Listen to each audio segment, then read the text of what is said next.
Assalamualaikum warahmatullahi wabarakatuh. Perkenalkan, nama saya Rana Gustami, NPM 25315042 dari kelas TE 25A. Di sini saya akan mempresentasikan ekonomi Islam yang diampu oleh Bapak Asgaf Anan Siregar. Ekonomi Islam. Pengertian ekonomi Islam adalah suatu cabang ilmu pengetahuan yang berupaya untuk memandang, menganalisis, dan akhirnya menyelesaikan permasalahan ekonomi dengan cara-cara Islami. Cara-cara yang didasarkan atas ajaran Islam yaitu berlandaskan Al-Quran dan Sunnah Nabi. Definisi ekonomi Islam. Ekonomi Islam adalah ilmu sosial mempelajari masalah ekonomi masyarakat yang diislami oleh nilai-nilai Islam. Ekonomi Islam adalah suatu upaya yang sistematik untuk memahami masalah ekonomi dan perilaku masyarakat dalam perspektif Islam. Ekonomi Islam adalah tanggapan para pemikir Muslim atas berbagai tantangan ekonomi. Dalam hal ini, didasarkan pada Quran dan Sunnah di samping alasan dan pengalaman.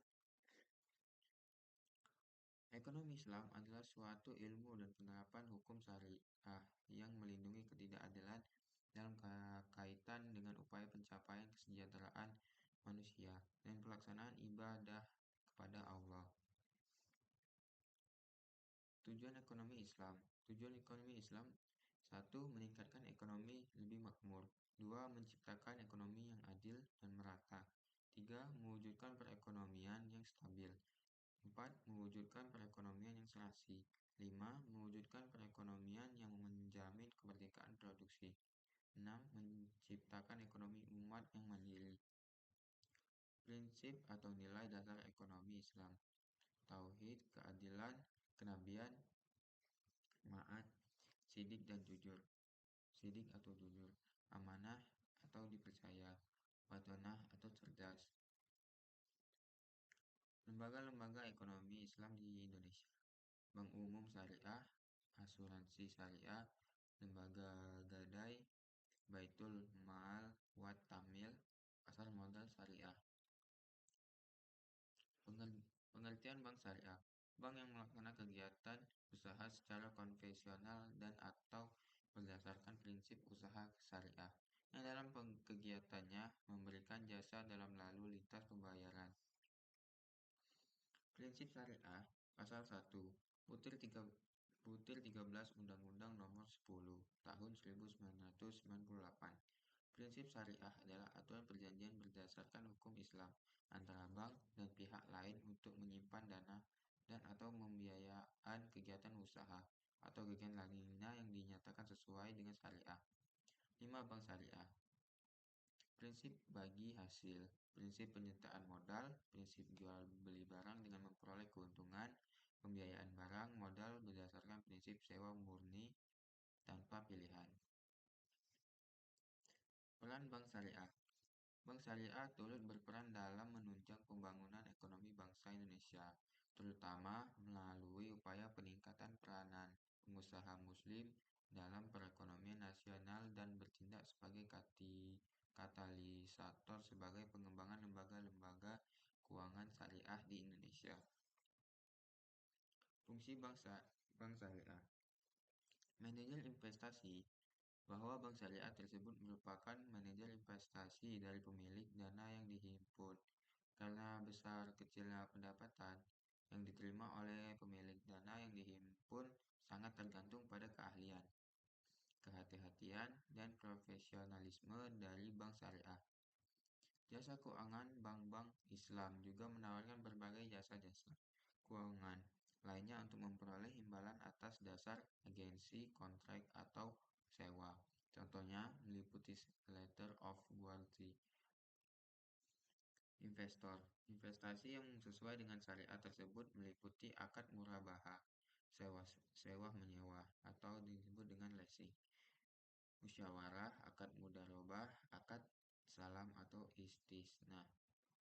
Pembentukan perusahaan atau akuisisi pengendalian atau kepentingan lain dalam rangka mendirikan perusahaan, memperdagangkan produk dan investasi, atau memperdagangkan saham yang telah diperjualbelikan. Fungsi nasional. Konsep perbankan Islam mengharuskan bank-bank Islam memberikan pelayanan sosial, apakah melalui dana kar atau zakat dan dana sumbangan, sesuai dengan prinsip-prinsip Islam. Kajian terhadap asuransi. Pemahaman terhadap asuransi konvensional adalah haram, yang tergantung dalam unsur garar, maisir, dan riba. Unsur garar terhadap pada bentuk akad yang melandasi penutupan polis. Akad yang terdapat pada asuransi konvensional dikategorikan sebagai tabaduli atau akad. Pertukaran yaitu pertukaran pembayaran premi dengan uang pertanggungan. Unsur garar ini juga terdapat pada sumber dana pembayaran klaim. Pada asuransi konvensional ada tidak jelas. 2. Unsur maisir terjadi apabila peserta asuransi membatalkan kontraknya pada masa reversing period. Ia tidak akan menerima kembali uang yang telah dibayarkan, kecuali sebagian kecil saja. Unsur riba terkadang dalam bentuk usaha dan investasi yang menggunakan sistem bunga, terutama oleh bank-bank konvensional dan funds manager companies.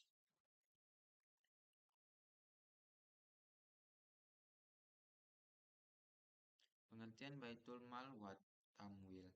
Menurut Hussein dan Hasan Ali, BMT adalah lembaga keuangan mikro yang dioperasikan dengan prinsip bagi hasil, menumbuh kembangkan bisnis usaha mikro dan kecil dalam rangka mengangkat derajat dan martabat, serta membela kepentingan kaum kafir miskin.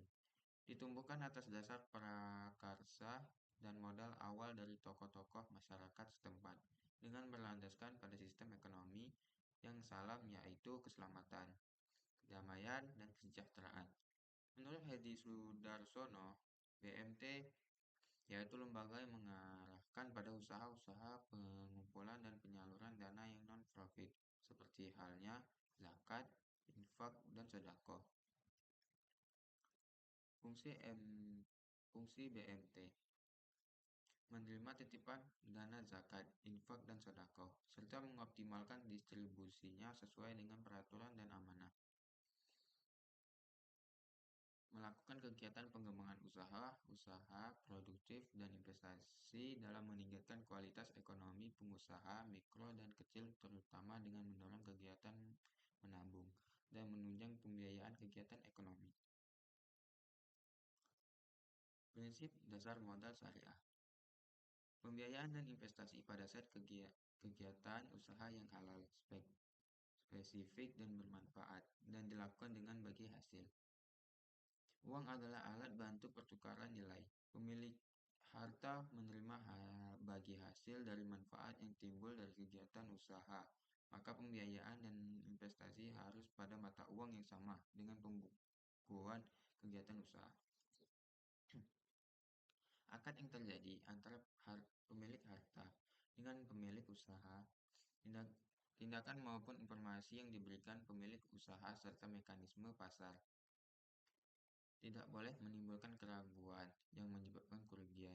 Investor dan emiten tidak boleh mengambil risiko melebihi kemampuan yang dapat menimbulkan kerugian yang sebenarnya dapat dihindari. Investor, emiten maupun bursa dan self-regulation organization lainnya tidak boleh melakukan hal-hal yang menyebabkan gangguan yang disengaja atas mekanisme pasar, baik dari segi penawaran maupun dari segi permintaan. Sekian dari saya. Assalamualaikum warahmatullahi wabarakatuh.